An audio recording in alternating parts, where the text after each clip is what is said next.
नमस्कार साथियों। तो आज हम फिर आप लोगों के साथ हमारे जीएसटी के अंतर्गत एक महत्वपूर्ण टॉपिक के ऊपर डिस्कशन के लिए आए हुए हैं।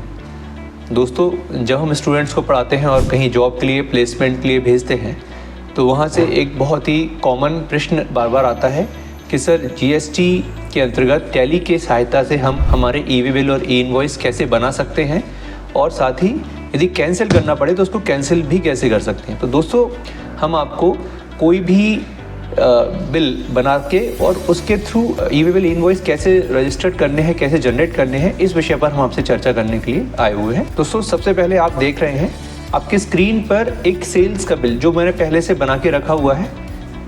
इस सेल्स के बिल के लिए हमें ई वे बिल और ई इनवॉइस जनरेट करना है। इसके अंदर हमारा एक प्रोडक्ट हमारे लोकल सिटी से इंदौर सिटी के लिए मूव होना है और जो फर्म है उसका टर्नओवर 5 करोड़ से ज़्यादा रहा है पिछले वित्तीय वर्षों में।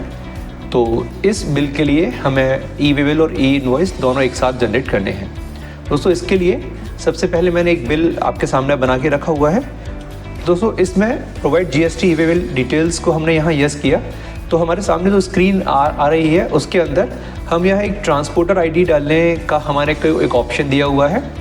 इस ट्रांसपोर्टर आईडी को डालने का क्या पर्पज़ है और क्यों ये डालनी चाहिए, इस विषय पर भी हम इस वीडियो में आपसे चर्चा करने वाले हैं। लेकिन सबसे पहले हम जब ये हम ई वे बिल ई इनवॉइस के लिए डिटेल्स को फीड कर रहे होते हैं तो वहाँ पर हमने जानबूझकर इस ट्रांसपोर्ट आईडी को डालते हुए हम लोग रह गए। इसका क्या कारण है ये हम आपको बताएंगे। अभी ये हम ट्रक नंबर फीड कर रहे हैं। ये आप देख पा रहे हैं बिल टू प्लेस और शिप टू प्लेस में हम लोगों को ई इनवॉइस के लिए ये डालना अनिवार्य है। ये हमने डाला प्रोवाइड डिस्पैच डिटेल्स को जैसे F12 की दबा करके हमने यस किया तो जो भेजने वाली फर्म है उसके विषय में पूरी जानकारी हमें यहाँ पर दिखने लगती है।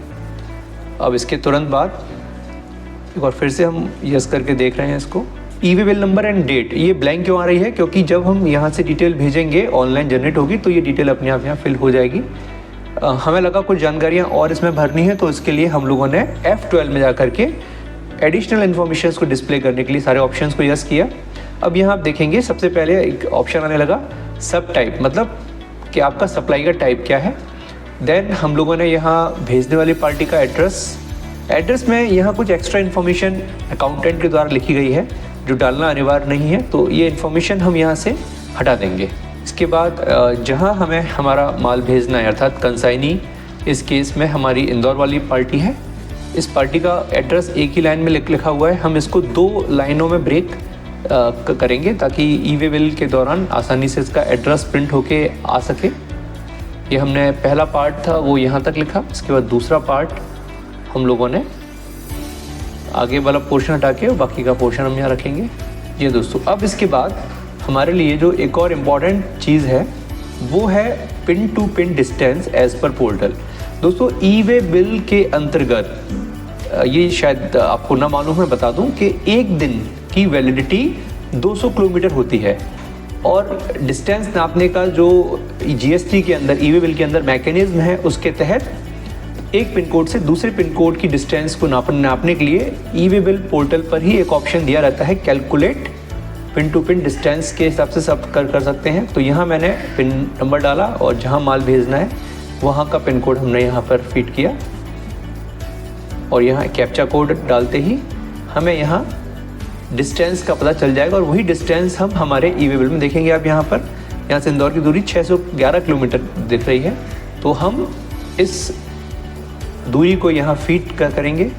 इसके बाद Sharma road lines transporter ID. देखिए, ट्रांसपोर्टर आईडी जो आपको मैंने बताया यहाँ क्यों छोड़ा गया, इसका एक प्रमुख कारण है।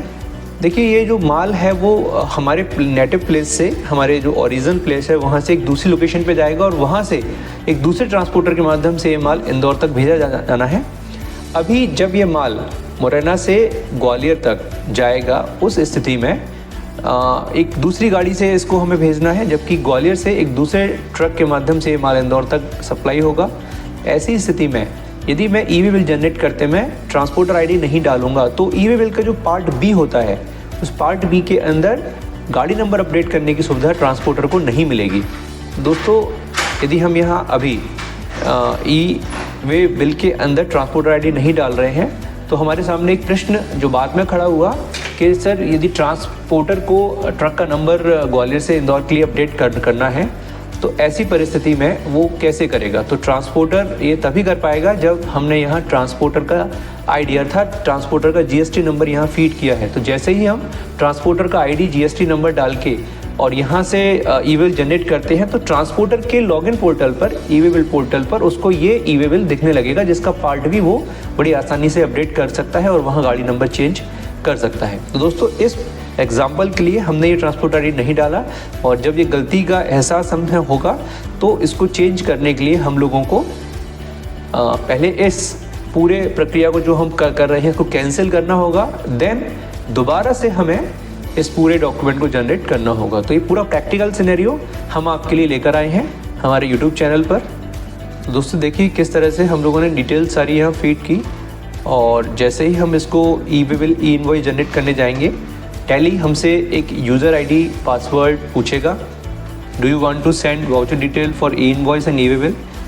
अब यहाँ जो यूज़र आईडी पासवर्ड डाला जाना है वो एक एपीआई यूज़र आईडी पासवर्ड है जो हमें ई इनवॉइस के पोर्टल से जाके जनरेट करना होता है टैली इंडिया प्राइवेट लिमिटेड के लिए।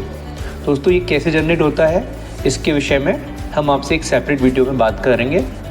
दोस्तों अभी जो स्क्रीनशॉट आप यहाँ देख पा रहे हैं उस स्क्रीनशॉट के माध्यम से हम आपको बताने का प्रयास करेंगे कि यहाँ से हम लोगों ने ये यूज़र आईडी पासवर्ड जनरेट किया था और जो स्पेसिफिकली टैली से ई वे बिल या ई इनवॉइस जनरेट करने के लिए काम में आता है। तो हमारे बनाए गए इस इनवॉइस के अंदर जितनी भी फॉर्मेलिटीज़ थी डिटेल्स की हमने पूरी कर दी और अब हम लोग यहाँ पर केवल एपीआई यूज़र पास आईडी पासवर्ड डाल के और टैली के अंदर से ही हमारा ई वे बिल और ई इनवॉइस जनरेट करेंगे और आप देखेंगे सक्सेसफुली ई इनवॉइस और ई वे बिल जनरेट हो चुका है।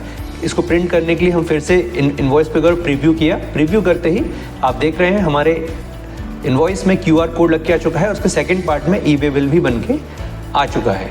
दोस्तों ये पूरी प्रक्रिया देखने में बहुत आसान है, केवल इसके अंतर्गत ध्यान जो रखने वाली बात है कि जब हम ई वे बिल और ई इनवॉइस के लिए डिटेल्स हमारे सेल्स बिल में डाल रहे होते हैं तो वहाँ जो अनिवार्य जानकारियाँ हैं, मैंडेटरी इन्फॉर्मेशन है, वो वहाँ पर सही तरीके से भरी जाना ज़रूरी है। और यदि कोई इन्फॉर्मेशन आप प्रॉपर नहीं भर पाए हैं तो फिर उस ई वे बिल ई इनवॉइस को कैंसिल करके दोबारा जनरेट करने के अलावा और कोई विकल्प हमारे पास नहीं होता है। तो हमारे केस में हमसे जो गलती हुई कि हमने ट्रांसपोर्टर आईडी नहीं डाला, जिसका नतीजा क्या हुआ कि जब दूसरी गाड़ी नंबर अपडेट करना होगा ई वे बिल में तो ट्रांसपोर्टर उस दूसरी गाड़ी नंबर को अपडेट नहीं कर पाएगा क्योंकि ट्रांसपोर्ट आईडी ना डालने से उसके लॉगिन पोर्टल पर ये ई वे बिल नहीं दिखेगा। तो इस तरह से हमने एक ई वे बिल और ई इनवॉइस को जनरेट किया। तो दोस्तों ये कैसे कैंसिल किया जाता है इस विषय पर हम आपसे अगली वीडियो में बात करेंगे। तो जुड़े रहिए तब तक हमारे साथ। यदि आपको कोई प्रश्न हो तो आप नीचे कमेंट में पूछ सकते हैं हम लोगों से। धन्यवाद।